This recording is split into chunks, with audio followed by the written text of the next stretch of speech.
नमस्कार दोस्तों, स्वागत है आपका हमारे YouTube चैनल पर। आई होप कि आज की वीडियो आपको बेहद पसंद आने वाली है, क्योंकि आज की वीडियो का टॉपिक है आध्यात्मिक ज्ञान चर्चा, जो कि एक जटिल प्रश्न पर आधारित है। प्रश्न कुछ इस प्रकार से है कि क्या हमें कर्मों का फल भोगना ही पड़ता है या नहीं। इसलिए हमने कई संतों को शामिल किया है, क्योंकि समाज का आईना संत होते हैं।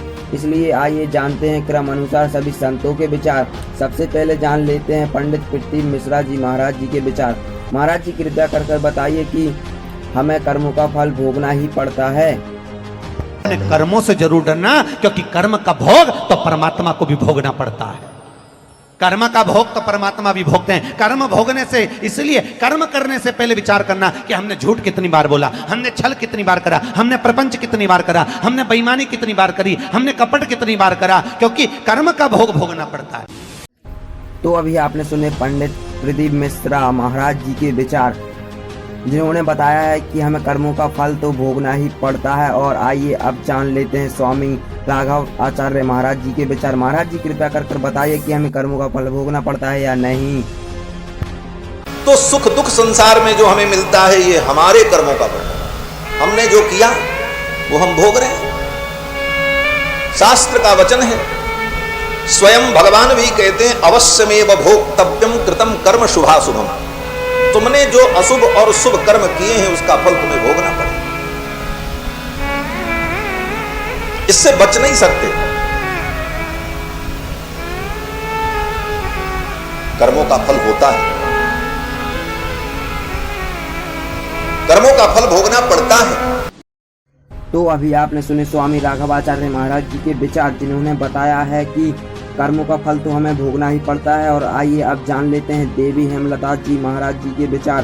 तो देवी हेमलता जी महाराज जी से हम निवेदन करना चाहेंगे कि कृपया कर बताइए कि हमें कर्मों का फल भोगना पड़ता है या नहीं। अनाभुक्तम बिना भोगे न क्षीयन्ते, क्षीण नहीं होते। जो भी कर्म किए हैं, अनाभुक्तम न क्षीयन्ते, जन्म कोटि शतैरपि, चाहे 100 जन्म ले लीजिए, उसके बाद भी यदि कोई कर्म बचा है भोगने के लिए, तो 100 जन्मों के बाद भी भोगना पड़ेगा। अवश्यमेव भोक्तव्यम, अवश्य ही भोगना पड़ेगा। कृतम कर्म शुभाशुभम, जो भी कर्म आपने शुभ किया है या अशुभ किया है, यहाँ कथा में आकर बैठे हो तो ये समय, ये पुण्य आपको किसी न किसी रूप में मिलेगा ही मिलेगा। इसको कोई काट नहीं सकता। और यदि आपने जीवन में कभी झूठ बोला है, कोई चोरी, कोई बेईमानी, कुछ गलत किया है, तो उसका भी अलग हिसाब किताब रहेगा। उसको भी कोई मेट नहीं सकता है। तो अभी आपने सुने देवी हेमलता शास्त्री जी के विचार, जिन्होंने बताया कि हाँ, कर्मों का फल तो प्राणी को भोगना ही पड़ता है। और आइए अब जान लेते हैं देवी चित्रलेखा जी महाराज जी के विचार। देवी जी कृपया कर बताइए कि हमें कर्मों का फल भोगना ही पड़ता है या। भुगतान तो करना पड़ेगा। कोशिश कर सकते हो बचने की, पर बच नहीं पाओगे। वो कर्म घूम करके एक दिन आएगा तुम्हारे पास। पोते नहीं, तुम ही अपने कर्मों को चुकाओ, और दूसरा कोई वो स्थान नहीं ले सकता। तो अभी आपने सुने देवी चित्रलेखा जी महाराज जी के विचार, जिन्होंने बताया है कि कर्मों का फल तो प्राणी को भोगना ही पड़ता है। और आइए अब जान लेते हैं संत देवकीनंदन ठाकुर जी महाराज जी के विचार। महाराज जी कृपया कर बताइए कि हमें कर्मों का फल भोगना ही पड़ता है या नहीं। आपको एक बात समझनी चाहिए, आप जैसा कर्म करेंगे, आपको हर हालत में उस कर्म का फल भोगना पड़ेगा, एनी हाउ। तो अभी आपने सुने संत देवकीनंदन ठाकुर जी महाराज जी के विचार, जिन्होंने बताया है कि हाँ, कर्मों का फल तो प्राणी को भोगना ही पड़ता है। और आइए अब हम वास्तव में प्रमाणित कर बताएंगे कि हमें कर्मों का फल भोगना ही पड़ता है या नहीं। जिसके लिए हम जानते हैं विचार संत रामपाल जी महाराज जी के। महाराज जी कृपया कर बताइए कि हमें कर्मों का फल भोगना ही पड़ता है या नहीं। आप किसी भी संत ऋषि के पास जाइए, वर्तमान में भी यही सिद्धांत है उन लोगों का। वो कह देते हैं कि देखो कर्म तो तुमने भोगना ही पड़ेगा। कर्म का दंड दुख जो है तुम्हें भोगना ही पड़ेगा। भक्ति करो, आगे जीवन सुखी हो जाएगा। भले पुरुषों, किसी के पैर में कांटा लगा हो और वो किसी से कहे कि देखो मेरे पैर में पीड़ा हो रही है, कांटा लग के गहरा चला गया, टूट गया, अंदर घुस गया, दिखाई नहीं दे रहा बाहर से, तो जानकार व्यक्ति देखकर बता देता है कि तेरे पैर में कांटा लगा है, जिस कारण से तुझे ऐसा है, पीड़ा हो रही है। अब वो व्यक्ति ये कहे कि कांटा तो मैं निकाल नहीं सकता, कांटा तो ये निकल नहीं सकता, अब तू जूता पहन ले, आगे कांटा नहीं लगेगा, आगे कांटा नहीं लगेगा। क्या ये संभव है? कांटा लगे पैर में जूता कभी नहीं पहना जा सकता। कांटा निकले, पीड़ा नष्ट हो, फिर जूता पहनेगा वो व्यक्ति, इस डर से पहनेगा कि कहीं फिर जूता निकाल दिया और जूता ना पहना तो फिर से वो पीड़ा ना हो जाए, कांटा ना लग जाए। तो जिनके ऊपर आपत्तियां संकट आए हैं, प्रारब्ध के हों चाहे तीन ताप के हों, उनको न तो ये देवता ठीक कर सकते हैं, न श्री ब्रह्मा, श्री विष्णु, श्री शिव जी उन तीन ताप और श्राप आदि और प्रारब्ध के कर्म को ये नाश नहीं कर सकते। ना ब्रह्म कर सकता, ये सरपुरुष नहीं कर सकता, ना ये परब्रह्म कर सकता है, जिसको अक्षर पुरुष कहा गीता जी अध्याय नंबर 15 के श्लोक नंबर 16 और 17 में तीन प्रभु बताए। सरपुरुष और अक्षर पुरुष भी नहीं कर सकता, केवल परम अक्षर ब्रह्म, परम अक्षर पुरुष कबीर देव आपके उस प्रारब्ध के कर्म को भी नाश कर सकता है, पाप का नाश कर सकता है। मासा घटे न तिल बधे, बिदना लिखे जो लेख, सच्चा सतगुरु मेट कर भाई ऊपर मार दे मेघ। अब सच्चा सतगुरु यानी देखो, यहां नकली सतगुरुओं की कमी नहीं, उनके पास ये जड़ी नहीं, वो पावर नहीं, और परमेश्वर भी स्वयं आते हैं, वो ऋषि संत के रूप में यहां प्रकट होते हैं, उस समय सतगुरु रूप में ही होते हैं वो, और वो हमारे प्रारब्ध के पाप का दंड का नाश करके हमें सदा के लिए सुखी कर देते हैं, फॉरएवर नष्ट कर देते हैं उस किस्मत में लिखे हुए दुख को। तुम कौन राम का जपते जापम, तात गुड नायति नु तापम। तुम किन भगवानों की भक्ति करते हो जिनसे तुम्हारे ये तीन ताप भी नष्ट नहीं हुए, तुम्हारे दुख भी दूर नहीं हुए? अपुणात्मा वो परमात्मा कबीर देव है, कबीर साहब है। अब फिर क्या होता है कि जब तक हमें परमेश्वर का सही मार्ग नहीं मिलता, परम संत मिलते नहीं, तो ऋषियों के पास, गुरुओं के पास जाते हैं। सभी पहले तो अपने धार्मिक क्रियाएं आपके ऊपर लाद देते हैं, आप भी दुख संकट निवारण के लिए उनको करना प्रारंभ करते हो। अंत में वे आपको ये जवाब दे देते हैं कि ये तुम्हारे प्रारब्ध में लिखा है, ये तो भोगना पड़ेगा। अब दिखाते हैं अपने वेद में क्या लिखा है। अब यजुर्वेद, इसका अनुवाद करता भी मैं ऋषिदानंद है। देख कमाल की बात है, युद्ध भांग पिया करता तो नरी उतरने नहीं देता, ऐसा लगता है। इसकी जीवनी में लिखा है भांग पीता था, दिखाएंगे आपको कभी। अब ये कहां से प्रकाशित है? प्रकाशक है सर्वदेशी कार्य प्रतिनिधि सभा 2/5 महर्षि दानंद भवन, रामलीला मैदान, नई दिल्ली से। महर्षि दानंद सरस्वती द्वारा इसका अनुवाद किया गया। मुद्रक है Prince offset printers, 1510, Pataudi house, Daryaganj, नई दिल्ली से। 241 पृष्ठ पे है। 8वां अध्याय यजुर्वेद भाषा भाष्य, ये 13वां मंत्र है, 13वां। इसमें क्या लिखा है? देव कर्तस्य ऐनस्य एव जन्म असि, मनुष्य कर्तस्य ऐनस्य एव जन्म असि, पितर कर्तस्य ऐनस्य एव जन्म असि, आत्म कर्तस्य ऐनस्य एव जन्म असि, अन्नस्य एव जन्म असि। अब इसका अनुवाद यहाँ किया इन्होंने 242 पृष्ठ पे। ये 241 पर हम पढ़ रहे थे, यहाँ देखो। 242 पर। अब यहां इसका थोड़ी बहुत कोई उतर गई होगी इसकी भांग है। इसने फिर यहां उलझाने की चेष्टा की है कि हे सबके उपकार करने वाले मित्र आप, दान देने वाले के एनस से माने अपराध के, एनस से अवैधनम माने विनाश करने वाले हो, क्षमा करने वाले हो। अब यहां मित्र लिख दिया। अब पढ़ने वाला ने सोचा चलो ये तो मित्र मित्र के बारे में कि तो भगवान का जिक्र है नहीं छोड़ दिया इसने। अब इसी के कर कमलों से लिखा हुआ और दिखाते हैं सत्यार प्रकाश में। ये देखिएगा, ये सत्यार प्रकाश वही वेद, अब बाद में दिखाएंगे थोड़ा आपको पुनः। और ये कहाँ से प्रकाशित है? वैदिक यति मंडल वही है। और ये दान मठ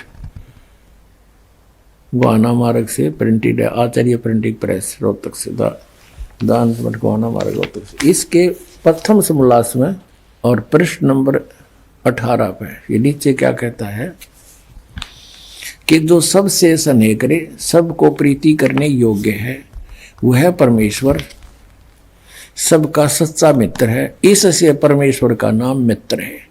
तो वहां मित्र की जगह हम परमेश्वर कहेंगे। बिल्कुल यहाँ है परमेश्वर की महिमा, वेद कोई मित्रा की थोड़ी है। और दान देने वाले के पाप मित्र के नाश करेगा, बता कोई बात है? तो ये मित्र परमेश्वर का नाम लिख दिया इसने।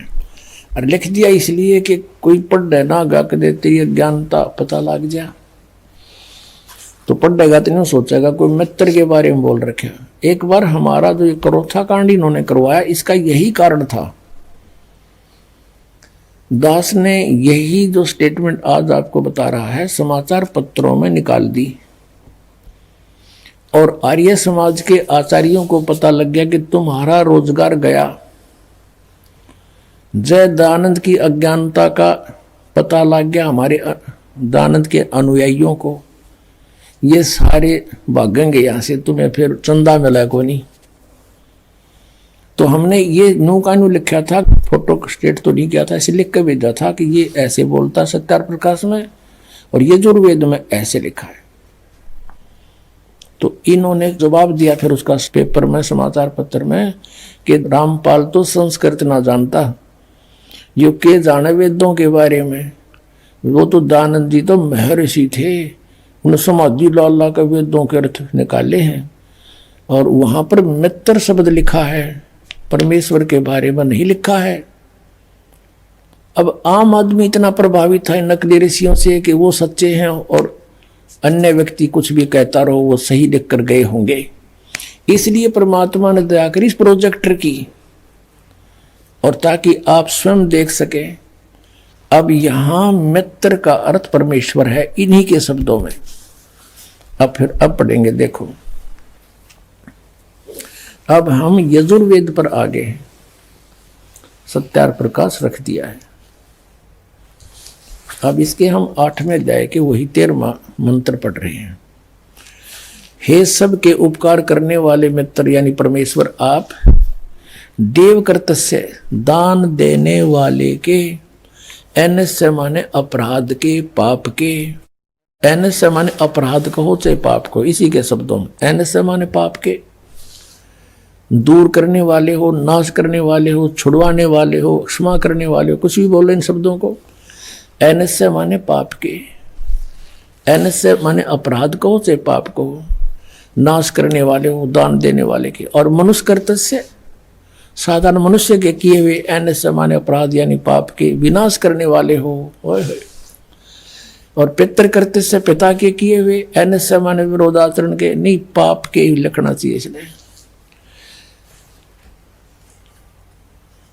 अच्छी तरह हरने वाले हो यानी दूर करने वाले हो, अपने किए हुए पाप के दूर करने वाले हो। एनस एनस अधर्म के अधर्म यानी पाप के पाप, घोर पाप के नाश करने हारे हो। विद्वान यानी जानता हुआ मैं जो कुछ भी अधर्म आचरण किया करता हूं वह करूं। अनजान में जो कुछ भी किया करता हूं वह करूं, उस सब ऐनस्य माने पाप के दूर करने वाले हो। युद्ध परमात्मा के तनु का है वेद ज्ञान दाता कि वो परम अक्षर ब्रह्म है, वो घोर पाप का भी नाश कर देता है, घोर पाप के, और जो कुछ भी करता हूं या करूं उसको भी पाप नाश कर देता है। और ये कहते हैं पाप नाश भगवान नहीं कर सकता। तो अब क्या सिद्ध हुआ कि वेद ज्ञान सच्चा है, इसको सभी मानते हैं, और वेदों में परमात्मा की महिमा है, परमात्मा की जो गुण लिखे हैं वेदों में, और इसके विपरीत जिसका अपना अनुभव कुछ भी है वह वेद विरुद्ध है, वो झूठा है।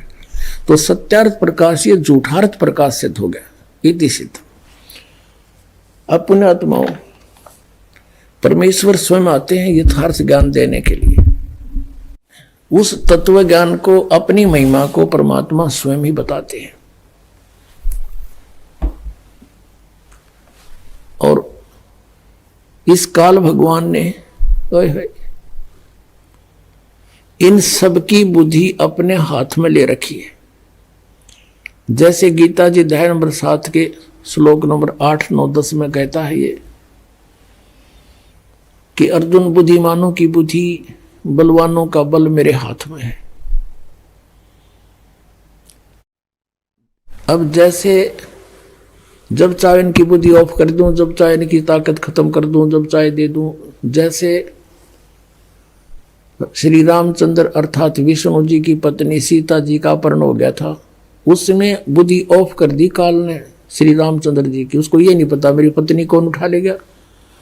और उधर से ऊपर से पार्वती और शिव देख रहे थे। शिव जी ने प्रणाम किया, रामचंद्र जी रो रहे थे, डकरा रहे थे, वृक्षों से लिपट रहे थे। तो पार्वती ने कहा कि आप किसको प्रणाम कर रहे हो? कि सामने भगवान विष्णु को प्रणाम कर रहा हूं। पार्वती जी ने देखा वो तो एक व्यक्ति है, रो रहा है। भगवान कभी रोते हैं? मैं नहीं मानती ये भगवान है, मैं परीक्षा लूंगी इसकी।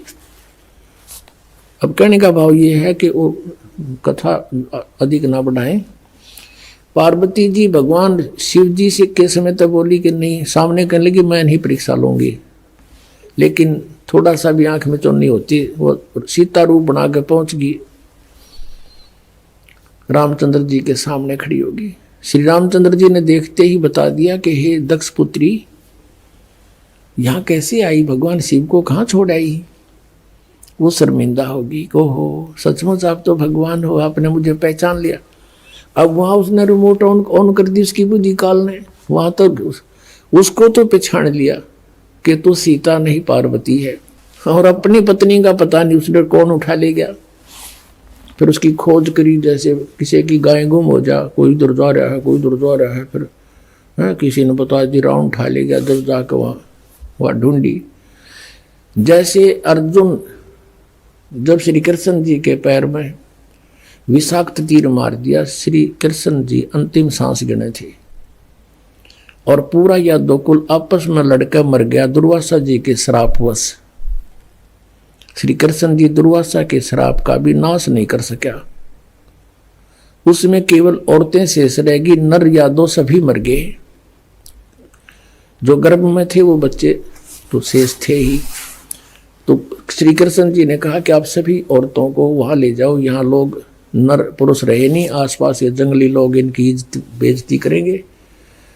अर्जुन श्री कृष्ण जी की मृत्यु के उपरांत उनको लेकर चल पड़ा।